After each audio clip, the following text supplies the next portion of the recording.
The air was thick with money, secrets, and sparkling wine. Inside the velvet-walled private lounge atop Manhattan's exclusive Astoria Club, laughter floated like perfume. Waiters weaved through the crowd with trays of foie gras and crystal flutes. Conversations buzzed about stock surges, IPOs, and whose husband was whispering to whose wife. And then there was her.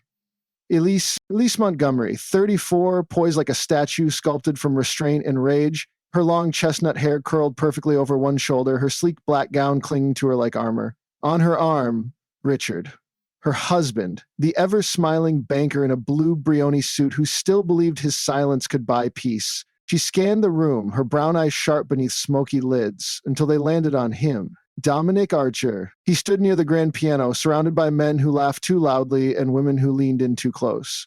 Tall, cruelly handsome, impeccably dressed in a charcoal suit with his signature platinum timepiece, the kind of man who never lost, the kind of man who believed people were pawns, and she, once, had been his queen in captivity. Elise moved toward him, every step a silent declaration.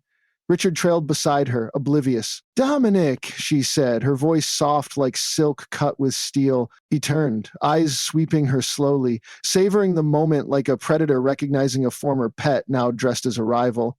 Then, without warning, he reached for her hand and snatched the wedding ring from her finger. Gasps echoed like breaking glass. Elise's breath caught, but only for a heartbeat. Richard froze. A horrified silence swallowed the lounge. Dominic's eyes burned into hers as he dropped a thick envelope on the bar. Divorce papers, signed, sealed, delivered. "You were never his," Dominic said, low enough only for her to hear. "You were always mine." And with that, he turned his back and walked away. The room gawked. Richard stammered something incoherent. But Elise, she looked at the ringless finger, then back at Dominic's retreating form. And slowly, deliberately, she smiled. Not the kind of smile that begged for sympathy. Not the smile of a broken woman. It was the curve of a blade. Tonight was the night she buried her old self, the good wife who kept secrets and swallowed pride, the obedient woman traded for handshakes and promotions. Elise Montgomery was done playing nice. He thought he ended her. He just lit the fuse. Elise stood before the floor-length mirror in her dressing room, lit by the morning sun slicing through the Manhattan skyline. The finger where the ring once lived still felt cold, ghosted by its absence. On the vanity beside her, the ring lay in silence. Useless now, a relic of obedience. She didn't cry, she didn't scream. She planned. That same morning, Richard hovered by the espresso machine, flipping through a stack of emails and pretending not to look at her. "I filed for damage control," he said, without looking up. "We can say it was a misunderstanding. Dominic's temper, you know how he is. Maybe we spin it." "Richard," Elise interrupted, slipping a diamond stud into her ear. "You knew." He froze. "I saw your face last night. You weren't shocked. You were caught."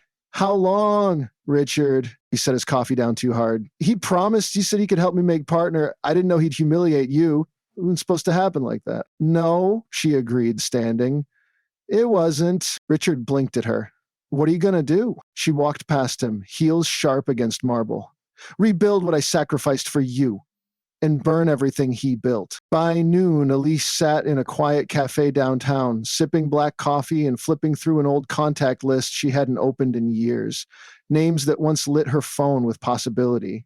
Before she became a trophy wife, before she dimmed herself to fit a man's world, her phone buzzed. "Eva Chambers, haven't heard from you in forever. You're back?" "Elise, more like resurrected. I have a proposition." Eva had been her closest ally before marriage. A strategist in PR, razor-tongued, brilliant, and always ready for war. Within the hour, they were seated across from each other at the cafe's back table. "I heard about last night," Eva said, sipping her matcha. "It's all over the finance feeds. Dramatic, messy, classic Archer. I want to destroy him," Elise said plainly. Eva raised an eyebrow. "You're serious." "Deadly. You planning to claw him apart emotionally or go for the jugular?" "Both," Elise said, "but first, his empire." They spent hours sketching out ideas on napkins and iPad screens. Elise's plan wasn't revenge for its own sake. It was reclamation. She knew Archer's empire inside out. She'd watched it grow, brick by brick, over champagne toasts and meaningless dinners. And she had secrets, things Dominic had whispered in arrogance, assuming she was nothing but a beautiful accessory. Things about private accounts, offshore deals, shell companies. Leverage, if used right, Phase 1, launch Arrival, a boutique consulting firm focused on ethical acquisitions and executive mentoring, everything Dominic's empire was not. You think you can compete with Archer Global? Eva asked. I don't want to compete, Elise said, standing to leave. I want to replace him. Later that evening, Elise returned to her apartment, no longer shared with Richard. She'd packed his things during the afternoon, left them in neat boxes by the elevator labeled in his favorite font, a gift. As she poured herself a glass of wine, her phone buzzed again. No number, impressive play today. People are already whispering. You got his attention. She smiled, walking to the window. The city sprawled beneath her, glittering and ruthless. Good, she whispered. Her reflection in the glass no longer looked like a woman discarded. It looked like a storm waiting to strike. She tapped the glass with her fingernail, one slow, deliberate click. This time, she said to the city, to Dominic, to herself, I won't play by their rules. It began with a name, Gidnam Vale, an ex-chief operations officer from Archer Global. Brilliant, sharp-tempered, and famously fired by Dominic 3 years ago for insubordination. Though rumors said it was because Gideon had refused to falsify numbers on a high-profile merger. Elise found him in a loft near Tribeca, surrounded by discarded takeout containers and 6 screens flashing code and news tickers. She didn't knock. She entered. I'm not buying, I'm not selling, Gideon grumbled, not looking up. I'm here to offer you a war. That got his attention. By the end of the week, Elise's new company, Montgomery Stratagem, existed on paper and in whispers.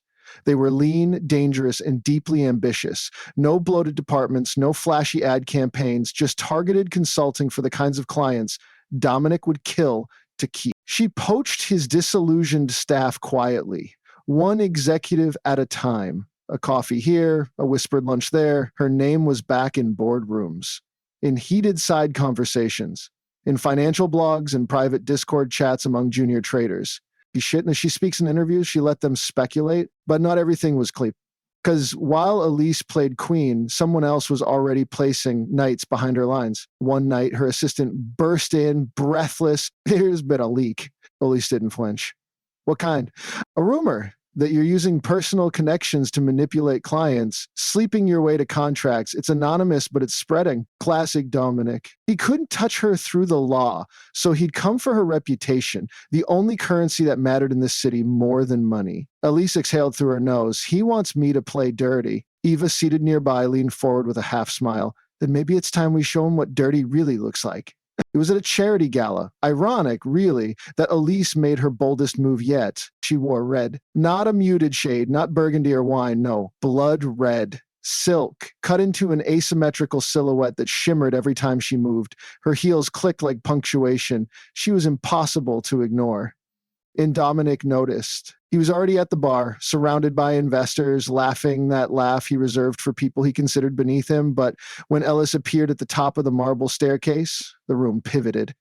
Even his loyal vultures turned to watch her descend. She walked to him, no hesitation. Elise, he said smoothly, I wasn't sure you were still welcome in these circles. She smiled. You always did underestimate my reach. His gaze lingered, amused.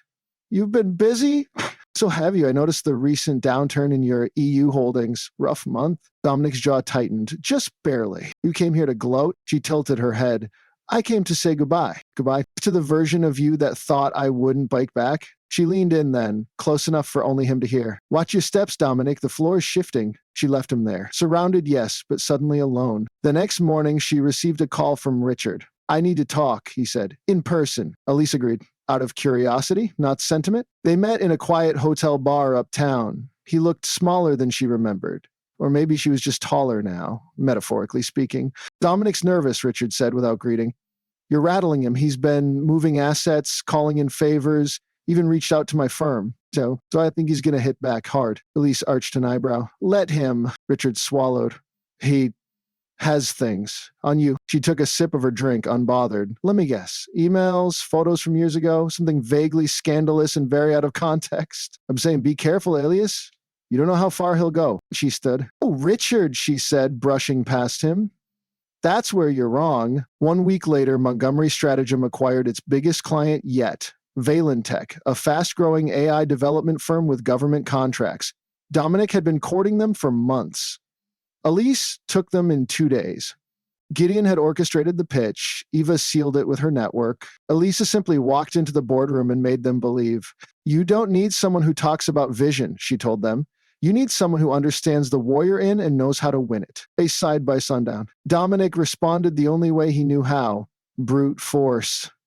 He bought out 3 of her smaller clients overnight, slapped a lawsuit on Gideon for a decade-old breach of contract, and had tabloids run a full expose on Elisa's murky motives and reckless ambition. She didn't blink. Instead, she uploaded a video to her company's private site, a calm, elegant address. To those watching, to those whispering, I've been underestimated before. It didn't end well. For those who did, she paused and smiled faintly. This isn't ambition. This is reclamation. Within 24 hours, the clip had been leaked to financial media. The press called her the Velvet Executioner. She didn't mind. That night, alone in her new office, a sleek, minimalist corner suite in a midtown tower, Elise opened a small wooden box. Inside, her old wedding ring now melted down into a narrow gold bar and a delicate pendant. She placed it around her neck, the cool weight resting on her collarbone. Dominic thought he stripped her of everything. All he did was free her hands. She picked up a pen and on a clean page in her leather notebook wrote, Phase 3, leverage. Leverage. The empire wasn't just trembling. It was beginning to crack. Rain blurred the city lights outside Ellie's office window, casting the skyline in shifting streaks of gold and gray. She didn't notice. Her focus was locked on the screen before her, where an encrypted audio file blinked patiently, waiting to be opened. Is this it? She asked. Gideon nodded from across the room. That's the call, the one between Dominic and the Bravelli group. You'll want to hear it yourself. She clicked play. The voices crackled, distant at first, but unmistakable. Dominic, no, it doesn't matter how we get the permits. I want the land under our control by next quarter. Handle the rest however you have to. Borelli rep, that's risky. We're talking falsified documents. Dominic, then make them believable and pay you to get nervous. Elise leaned back in her chair. Her pulse didn't rise. Her breath didn't quicken. But something in her eyes changed, hardened. We'll use this, she said simply, but not yet. Timing matters. She didn't want him arrested, but yet first he had to watch his legacy unravel in real time. The next morning, Elise arrived at a breakfast meeting with a potential investor, a woman named June Han, known for her brutal candor and refusal to fund ego-driven brands. Elise walked in alone, without assistance or flash, just clean lines, calm eyes, and a binder marked projected collapse. It wasn't just a pitch, it was a promise. By the end of the hour, June was in. They shook hands over croissants and silent. As Elise walked away, her phone buzzed. She picked up with a smile. Tell me you have good news. The voice on the other end didn't match the smile. I think you need to come to the office, Ava said. Now. 30 minutes later, Elise stepped into her headquarters, where Gideon stood beside Ava, holding a printed email chain. What's going on? She asked, scanning their expressions. Gideon handed her the papers. These leaked this morning. Someone's been feeding Dominic partial access to our client list. Elise read. Her stomach stayed still, but something inside her fractured. The emails were real, time-stamped, traced. It came from inside, from a device registered under her company's secure network. From Marla. Elise froze. Marla, her former college roommate, her closest confidant after Eva, the woman who sat 2 desks down, the one who had cried the day Elise walked out of her marriage and promised she'd never let her fall alone. She sold us? Elise asked softly. Eva nodded. Dominic bought her off last month. Promised a senior role if she helped destabilize your early partnerships. A long silence followed, and then Elise turned, wordlessly walking into the elevator. Marla's apartment was in a converted warehouse in Soho, all exposed brick and curated plants. She opened the door looking tired, but not surprised. Elise, I won't ask why, Elise said calmly. Only how much? Marla's face crumpled slightly. I didn't mean to. You did. They stood in silence. Then Marla whispered, He promised me protection. I was scared. You're playing a game that's bigger than any of us. It's not a game, Elise said, voice flat. It's war. She didn't yell. She didn't cry. She just stepped back from the threshold. You're out. Tell Dominic he has one less spy in my camp. And tell him the next time he sends someone, he better send someone who doesn't cry afterward. The door closed between them with a finality that echoed. That night, Elise didn't sleep. She returned to her office, turned off every light, and sat alone with the city glowing behind her. She took out her notebook and turned to a blank page. Across the top, she wrote, Betrayal is always expensive. And below that, final phase, leverage. sabotage, collapse. And then she picked up her phone. It's time. The next few days moved like chess in fast forward. Gideon planted a Trojan file into Dominic's internal network. Not enough to cause damage yet, but enough to track and mimic his moves. Elise called in a favor from a senator's aide she once mentored, sending a quiet message to a government watchdog group about Dominic's dealings with the Brevelli Shell Company. Eva began contacting media outlets with hints of a financial scandal, cloaked as anonymous sources. They didn't release the full audio file, not yet, but they let the smoke leak, and smoke always draws fire. Dominic panicked. For the first time in months, he reached out. A private dinner, no press, no advisors, just him and Elise. She accepted. The restaurant was empty except for them. Candles flickered between their wine glasses. Dominic wore his signature navy suit, Rolex flashing under the light. His expression was the same confident mask, but his eyes were wary now. "Why are you doing this?" he asked finally. "Because you thought you owned me," she said. "You're proving your point. He's strong, independent, whatever label you want." "No," she said, standing. "They're not proving anything." She placed a small velvet box on the table and opened it. Inside, the pendant, the one forged from her wedding ring. "I'm building something that you can't touch." He stared at it. "I have no regrets," he said too quickly. "You will," she replied, and she left him there, glass half full, surrounded by the wreckage of his own unraveling world. The conference room atop Archer Global's headquarters was designed for intimidation. Floor-to-ceiling windows, a custom steel and glass table, chairs that cost more than some mortgages. Dominic had used this room for a decade to close billion-dollar deals, crush competition, and charm foreign dignitaries. Today, he stood in it for the last time. And Elise Montgomery walked in like she owned the sky. Her black tailored suit was razor-sharp, her heels silent on the polished floor. Behind her trailed Gideon, Eva, and two federal agents in dark suits. A third figure entered last, the lead auditor from the Securities and Exchange Commission. Dominic sat at the head of the table, still clinging to the illusion of control. "This is absurd," he said, voice clipped. "You don't have—" Elise raised a hand. "You've had your stage, Dominic. It's mine now." She slid a sleek black folder across the table.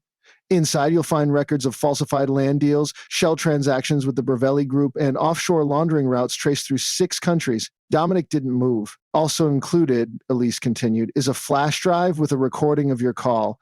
It was legally obtained and shared with every regulatory agency this side of the Atlantic." A beat of silence. "You were sloppy," Gideon added. "That's your crime. The rest is just ego." Dominic lunged to his feet. "You think you've won?" "I don't think," Elise said coolly. "I know." She nodded to the agents. Dominic was handcuffed without ceremony. The weight of his empire collapsed into a single metallic click. His eyes met hers one last time, full of venom, disbelief, and something else. Fear. As he was led out, cameras flashed outside the glass. Press had already gathered. His exit was public, permanent. 1 month later, Archer Global had a new name, Montgomery Stratum Holdings. Elise didn't make a speech. She made decisions. The first, selling off all assets tied to Dominic's legacy. The second, turning his old private office into a wellness floor for her employees. Meditation room, library, rooftop garden.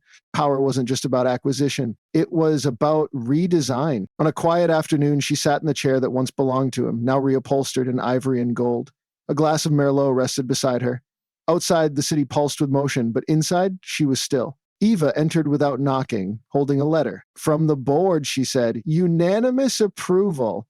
Elise read it once, slowly. She was now officially CEO. No interim titles, no modifiers. Just hers. "Congratulations," Eva said. Elise smiled faintly. "This isn't the end." "No," Eva said, sitting across from her. "But it's one hell of a beginning." They toasted in silence. Later that night, after the building had emptied, Elise remained in her office. The pendant hung around her neck, the soft weight of her past now transformed into something solid. Empowered. She opened her leather notebook and turned to the last page. A clean slate. She wrote, "Chapter 1, never be anyone's possession again." And then her phone buzzed. A note number. She answered, not hesitating. A woman's voice came through. "Miss Montgomery, I've been watching your rise. I believe we have a shared enemy. Are you interested in something bigger?" Elise's lips curved. She leaned back, eyes glittering, listening. And just like that, the woman who had been discarded became the storm on the horizon, ruthless, radiant, and untouchable. The empire was hers. The future, unjudged, dangerous, limitless, was calling.